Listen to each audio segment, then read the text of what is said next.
Por favor, analise comigo essa afirmação. Esse seria então o fluido vital, que na opinião de alguns, em nada difere do fluido elétrico animalizado, ao qual também se dão os nomes de fluido magnético, fluido nervoso, etc. E aí eu tenho uma pergunta que eu me faço: fluido vital, fluido elétrico animalizado, fluido nervoso, você se lembra de ter ouvido isso na faculdade? Ou mesmo no ensino médio? É sobre isso que nós vamos conversar nesse vídeo.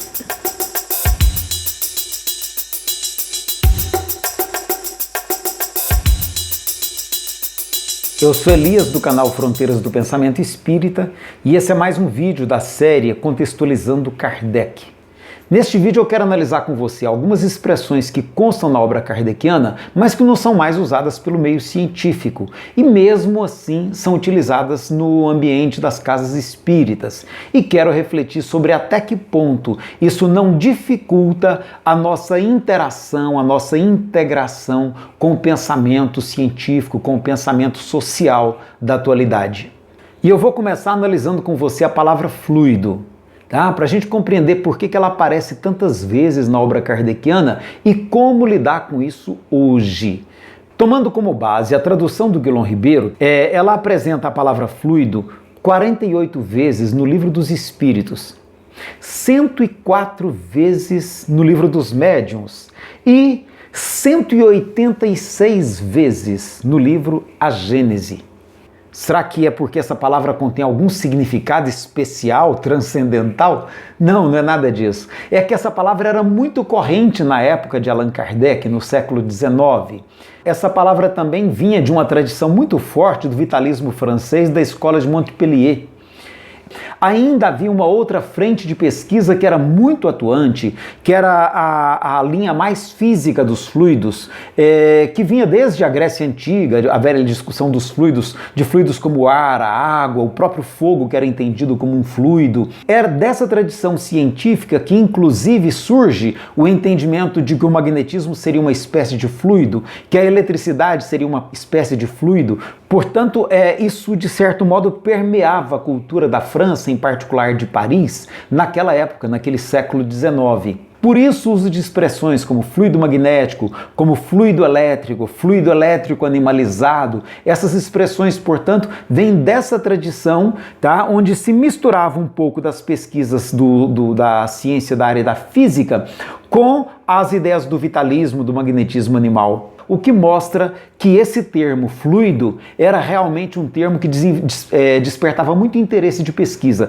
tanto na perspectiva dos físicos que analisavam os fenômenos puramente físicos, quanto na perspectiva mais médica dos fenômenos ligados ao magnetismo animal. Só que de lá para cá muita coisa mudou, e hoje, pelo menos no mundo da ciência, esses termos não são mais utilizados. E aí a pergunta que fica e por que nós continuamos usando isso no meio espírita, mesmo sabendo que não são mais utilizados no meio acadêmico?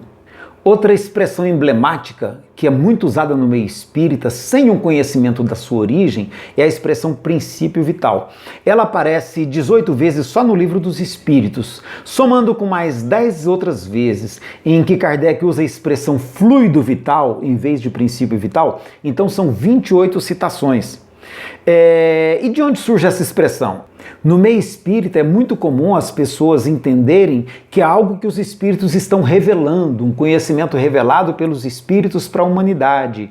E não é bem assim. Se a gente for verificar, essa expressão vem ainda da Grécia Antiga. Ela está muito presente no livro De Ânima, de Aristóteles, lá 300 anos antes de Cristo. E Aristóteles explicava que o princípio vital seria aquilo que animalizava a matéria bruta para que ela pudesse manifestar a vida. Então era uma maneira que ele tinha até de negar a alma na explicação de Platão e de Sócrates. E é exatamente essa ideia que está sendo reproduzida no texto kardeciano, porque tanto Allan Kardec quanto os espíritos que participam com ele da elaboração do Livro dos Espíritos usaram a teoria aristotélica que se mantinha até o século XIX para explicar o fenômeno da vida. É exatamente isso que está sendo dito na questão 62, onde o Espírito está reafirmando essa teoria de Aristóteles. Qual a causa da animalização da matéria? E a resposta, sua união com o princípio vital. Portanto, se a gente analisa isso aqui do ponto de vista do conhecimento filosófico da humanidade, nós vamos ver que isso aqui é Aristóteles puro. É a teoria de Aristóteles sendo utilizada por Kardec e pelos espíritos para explicar o fenômeno da vida. Tanto que na questão 64 nós vamos encontrar até uma situação delicada. O espírito compara o princípio vital com um elemento como o oxigênio e o hidrogênio, que aí ele mesmo explica que, entretanto, não são elementos primitivos, que é o que a ciência da época já entendia também, pois que tudo isso deriva de um só princípio. Então o espírito que responde a Kardec está tentando estabelecer alguma base de comparação e ele compara com o oxigênio e com o hidrogênio, que eram substâncias que haviam sido descobertas no final do século anterior e que começavam a ser estudadas, portanto, pelos químicos, pelos físicos, pelos filósofos da época de Allan Kardec. Se naquela época que elas tinham sido recentemente isoladas, essa resposta fazia algum sentido, nós temos que ter tranquilidade de compreender que hoje essa resposta não tem como ser aplicada à nossa realidade. Para tentar deixar isso mais claro, Kardec dedica um capítulo inteiro no Livro dos Espíritos a estudar a questão do princípio vital. Em várias ocasiões, Kardec tenta fazer uso da palavra vitalidade, em dúvida se ela não expressaria melhor a ideia do que fluido vital ou princípio vital. O fato é que, ao final, talvez por sentir mais segurança na teoria aristotélica do que numa inovação pessoal que ele fizesse com o uso da palavra vitalidade, ele termina preferindo manter princípio vital e fluido vital. É de se perguntar se hoje não faz muito sentido a gente usar a palavra vitalidade, que foi inclusive testada por Allan Kardec, mesmo que ao final ele não a tenha preferido. O mesmo ocorre com aquela expressão fluido cósmico universal, que às vezes é tão cara a nós espíritas. Esse fluido cósmico universal era entendido como uma matéria primitiva, que alguns físicos imaginavam para explicar a criação do universo. A figura do éter era usada desde os tempos antigos para explicar a propagação da luz, para explicar o preenchimento dos vácuos, dos vazios do universo, e mesmo o meio científico do século XIX entendia que era essa uma explicação necessária, porque eles não conseguiam correlacionar, por exemplo, a propagação da luz sem um suporte material que levasse essa onda luminosa, como acontecia, por exemplo, com o som, que é propagado através do ar.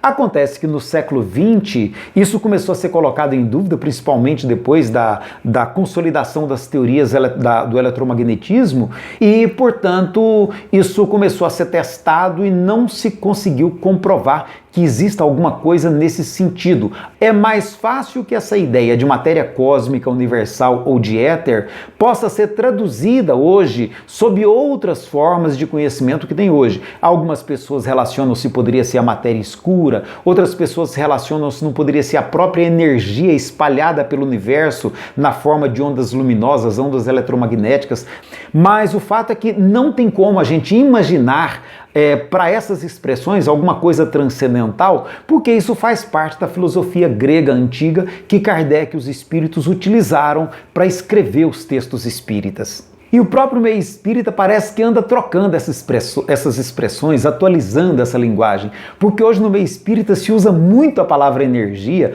num sentido totalmente diferente daquele que foi aplicado por Kardec nos seus livros. Kardec usava a palavra energia, traduzindo vigor pessoal, empenho, determinação. E hoje a gente sabe que o meio espírita usa largamente a palavra energia para se referir a tudo aquilo que a gente não consegue explicar, às vezes até se referindo à presença espiritual. Que a outra expressão que a gente tem que tomar muito cuidado é a palavra magnetismo. A palavra magnetismo, na época de Allan Kardec, ela dividia duas frentes de estudo. Por um lado, o pessoal ligado à física, que estudava as propriedades magnéticas dos materiais, em particular da magnetita, depois do ferro, que se percebeu que também poderia ser magnetizado, como alguns metais. Inclusive, o magnetismo decorrente da passagem de uma corrente elétrica e que se descobriu pouco antes de Kardec que essa corrente elétrica criava um campo magnético ao seu redor. Do outro lado, havia a linha dos vitalistas franceses e que estavam ligados à tradição de Mesmer e que estudavam o que era chamado de magnetismo animal. Kardec, inclusive, dedicou muito tempo ao estudo desse magnetismo animal, que era a capacidade de influência mental de uma pessoa sobre a outra, a capacidade de atuar curativamente sobre uma pessoa enferma. Então, no tempo de Kardec, essa distinção começava a ser feita e ela foi se consolidando nas décadas seguintes e até o final do século, isso já estava totalmente separado. Os próprios autores espíritas, como Botsano, o Richer não era espírita, mas estuda os temas espíritas, o Delany, eles começam a utilizar a palavra hipnose para se referir a indução mental que uma pessoa exercia sobre a outra e que era chamada até então de magnetismo. A palavra telepatia começa a substituir a ideia de um fluido magnético que possibilitava uma comunicação à distância e que também era entendido como magnetismo pelo pessoal que estudava magnetismo animal. É interessante que já no início do século XX, na década de 40, 50, até 60, André Luiz e Emmanuel vão já começar a fazer uso de uma outra expressão, começando um processo de substituição. Eles já se referem à telepatia, eles já se referem à hipnose e eles se referem inclusive a um outro termo, que é a indução mental, que seria a capacidade de uma mente atuar sobre a outra, induzindo determinadas emoções, determinados estados ou mesmo pensamentos, ideias. Isso tem a ver tanto com a telepatia quanto aos processos de hipnose, tem várias aplicações desse conceito de indução mental. E na linha desse pensamento de Emmanuel e André Luiz, é interessante a gente observar que surgem também várias outras terapias baseadas nesse mesmo princípio, como o Reiki, o Jorei, e além de uma série de outras terapias alternativas, de massagens terapêuticas, massagens ayurvédicas, que vão buscar esses mesmos princípios, só que agora não mais usando aquela terminologia que ficou, de certo modo, ultrapassada a partir dos novos usos que foram surgindo. O fato é que a palavra magnetismo hoje, no meio da ciência, se refere única e exclusivamente a esses fenômenos de natureza física. Mas mesmo assim, é muito comum a gente ainda ouvir nas casas espíritas falar de passe magnético. Será que tem algo de magnético no passe? De água magnetizada? Como assim magnetizada? Nós sabemos que não é magnetizada, é algum outro tipo de energia. A palavra corrente magnética, fluido magnético. É muito comum esse uso dissociado do uso que se faz hoje no meio da ciência. Um termo atual que é muito utilizado nos meios não espíritas, mas que alguns espíritas já estão se apropriando para manter o discurso espírita sintonizado com a atualidade, é o termo energia biopsíquica. O que é a energia biopsíquica? É aquele mesmo tipo, portanto a palavra energia já traduz algum tipo de energia desconhecida, mas que seria alguma coisa relacionada ao biológico e ao mental. E percebeu-se que esse termo tem muito mais a ver do que insistir em continuar usando a palavra magnetismo para esses fenômenos, porque isso hoje não é mais reconhecido no meio científico. E se nós queremos que o espiritismo continue caminhando de braços dados com a ciência, é interessante que a gente comece a reconhecer a inadequação desses termos hoje, em pleno século XXI, quando a ciência não os utiliza mais. E sabendo que nós temos outros termos que podem apresentar o mesmo significado, ou até significados melhores, como hipnose, indução mental, telepatia e o próprio energia biopsíquica. Se a gente não tomar cuidado e ficar insistindo no uso dessas terminologias do século XIX, pode de repente ficar parecendo para o meio social que nós somos um grupo de fanáticos, porque nós estamos tentando manter em uso termos que a ciência de hoje não mais reconhece. E aí aquela tão pretendida aliança da ciência e da religião fica sendo só um discurso que não se sustenta na nossa prática. Ao invés de a gente querer que o espiritismo caminha junto com a ciência, a gente começa a querer que a ciência que venha se amoldar ao que diz o espiritismo, o que é exatamente o contrário do que pretendia Allan Kardec. Se você gostou desse vídeo, por favor, curta, dá aí o seu like, compartilhe com seus amigos, comente, concordando ou não, comente, para que a gente possa incrementar essa discussão ou até rever pontos de vista. O fato é que nós precisamos dialogar a respeito dessas questões. E, de qualquer modo, eu agradeço profundamente por você ter assistido esse vídeo até aqui no final. Muita paz, muito obrigado, Deus abençoe a todos nós, um grande abraço.